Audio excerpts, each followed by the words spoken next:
Apaan lu nyari masalah sama gue? Lu mampus lu. Panjang rambut. Barbershop pada tutup. Weh, dari record ya. Oke.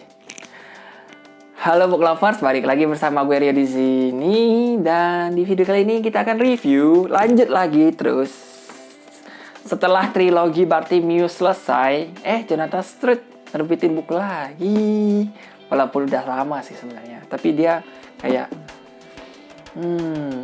kayaknya masih ada yang kurang nih. Prequel sesuai request para pembaca. Akhirnya muncul dah prequel dari trilogi Bartimeus. Subjudulnya itu ada Ring of Solomon, dari Bartimeus novel atau Bartimeus trilogy atau Bartimeus sequence sebutannya. Dan ini prequel, cerita ribuan tahun sebelum kejadian di trilogi. Jadi ini cerita sejarah kayak. Well, daripada menunggu lama, kita bumper dulu.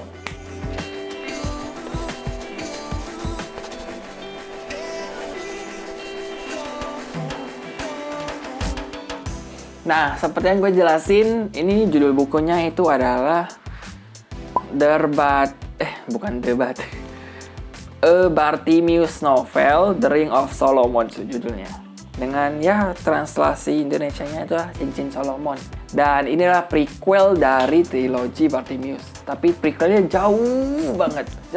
Ini ribuan tahun sebelum kejadian di trilogi tersebut.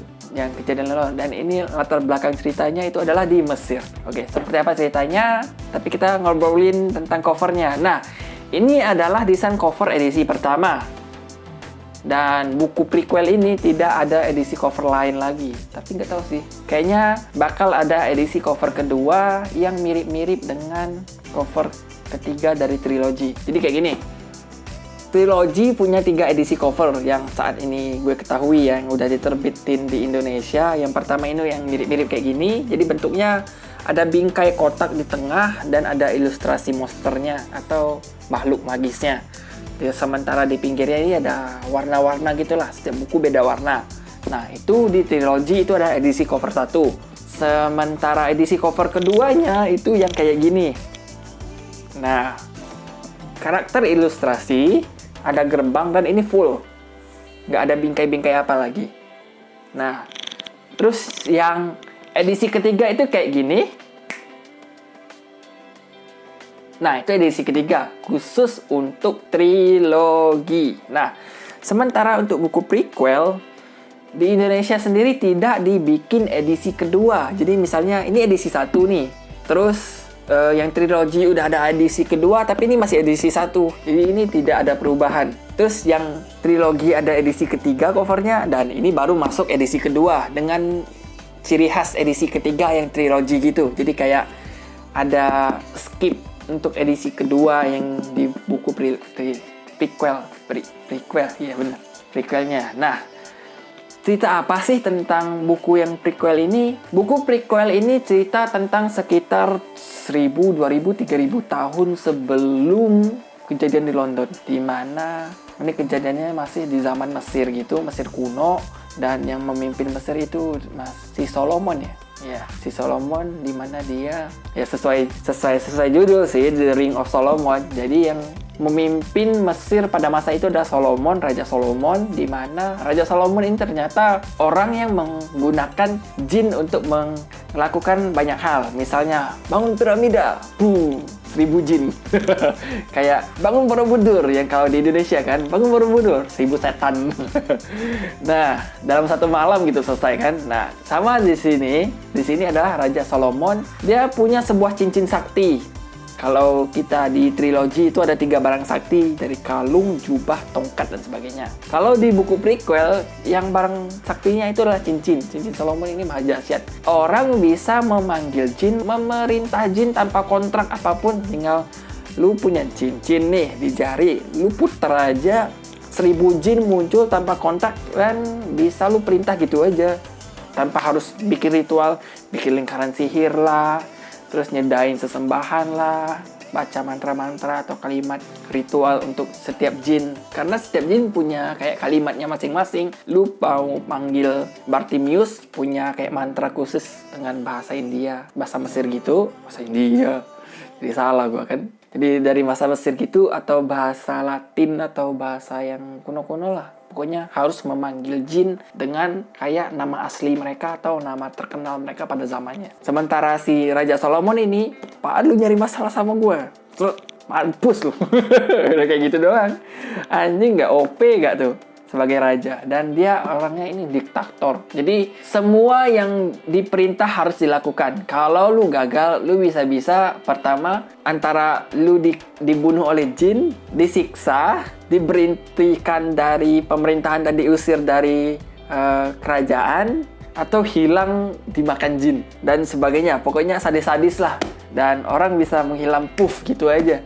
Nah, di sini Bartimius itu dipanggil oleh sesosok kayak, kalau Mesir itu kan zamannya kerajaan dipimpin oleh Solomon rajanya, kayak di bawahnya itu kayak ada menteri-menteri juga. Cuman kali ini yang memanggil si Bartimius itu adalah seorang kayak yang mempekerjakan jin. Jadi dia ini yang melakukan tugas-tugas tentang peperangan dan sebagainya, kayak panglima perang di kerajaan gitulah. Si panglima perang ini, gue lupa namanya apa, dia memanggil Bartimius, jin nakal ini. Terus Bartimius ya jadi babunya lah, jadi budaknya selama bertahun-tahun di Mesir. Hingga suatu hari dia bertemu dengan seorang gadis yang berasal dari kerajaan tetangga ya, Mesir, di mana kerajaan tetangga tersebut mendapat ancaman dari Raja Solomon kalau mereka tidak menyediakan upeti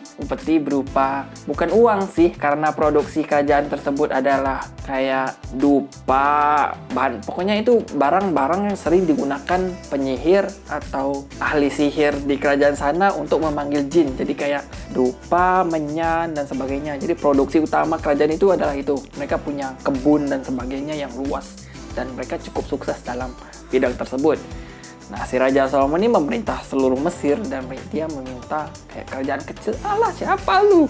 Lu mau gue hancurin bisa, lu mau bayar gue atau lu gue hancurin nih. Nah, kayak gitu nih, lu kasih gue upeti atau gue hancurin nih kota lu, kayak gitu. Dia bertemu dengan gadis yang awalnya negara tersebut diancam. Gadis ini adalah kayak utusan dari kerajaan tersebut untuk mencuri cincin Solomon agar si Solomon ini tidak berdaya. Nah, ceritanya kayak gitu sih. Cerita utamanya lah pokoknya. Dan ya kita bahas ke karakter-karakternya. Si Bartimius sama seperti di buku trilogi, tapi gimana ya? Tapi jarang sarkasme, jarang ledek-ledekan lah. Dia temennya sekarang dengan jin-jin doang, karena dia jadi babu gitu sebelum dia bertemu dengan si gadis ini. Dan dia ngobrol dengan si gadis ini dan mereka merencanakan sesuatu gitu lah dengan Solomon akhirnya. Dan akhirnya ya gitu ceritanya, mereka merencanakan sesuatu untuk Solomon dalam upaya untuk mencuri cincinnya. Itu cerita utamanya. Secara karakter Bartimius ini agak beda lah. Bartimius di buku ini lebih kalem walaupun agak kadang sarkastik, tapi tidak bukan se-offense tapi tidak sebanyak porsinya yang ada di buku trilogi. Dia lebih bijaksana malah di sini. Dia bahkan menasehati si gadis ini, menasehati teman-teman jinnya tentang kalau suatu hari nanti gimana kalau manusia dan jin bisa hidup berdampingan. Karena pada masa itu dia masih kayak punya kenangan tentang master sebelumnya, yaitu gue lupa deh, dia punya master sebelumnya yang sangat baik samanya. Bahkan master tersebut manggilnya tanpa membuat kontrak akhirnya. Jadi cuma cukup manggil tanpa membuat kontrak itu. Jadi Bartimius diizinin bebas berkelana di bumi. Nah, sementara Bartimius ini kayak udah naruh respect sama si sosok ini. Hingga sosok ini meninggal, dia terus beberapa puluh tahun kemudian dipanggil lagi di Mesir dengan Raja Solomon, anak buahnya dan sebagainya gitu. Jadi dia jadi lebih bijaksana, lebih kalem, lebih kayak punya tujuan kalau wah suatu saat nanti bagaimana kalau jin dan manusia hidup berdampingan. Dia ngebayangin kayak gitu.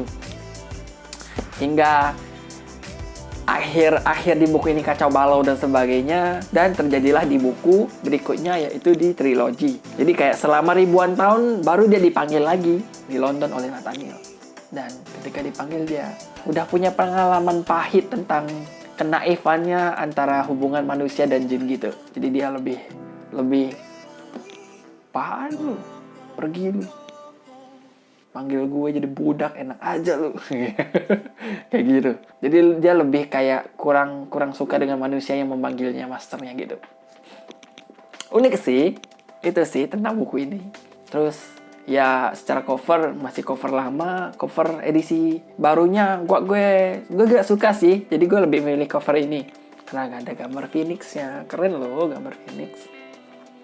Kalau dibikin dalam bentuk kayak gini lebih keren lagi.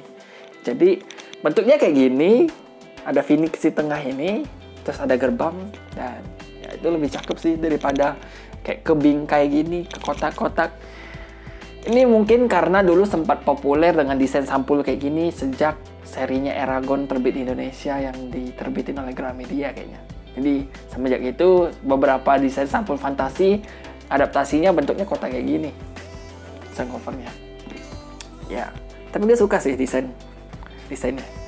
Ini menunjukkan Phoenix membawa cincin Solomon, dan kalian bisa tebak lah hasil akhirnya gimana di cerita ini dengan penampakan Phoenix yang udah berhasil membawa cincin Solomon tersebut. Spoiler dikit, clue lah kalian nebak lah ceritanya. Terus secara karakter gue lebih suka Bartimius yang sini, yang ada bijaksananya gitu loh. Ada yang udah bisa ngalamin pahit hidup, tapi bukan pahit hidup sih, manisnya hidup. Hubungan antara dia dan Nefertiti kayaknya, kalau nggak salah Nefertiti. Pokoknya majikan sebelumnya itu cewek, seingat gue. Dia ini sangat baik dengan Bartimius. Ya itu sih. Terus sifat karakternya ya lebih mirip-mirip walaupun ada perbedaan dengan buku-buku. Setiap buku kayaknya ada beda, tapi ada yang sama gitu. Oke, sekian video review dari gue. Sampai ketemu di video gue berikutnya. Bye.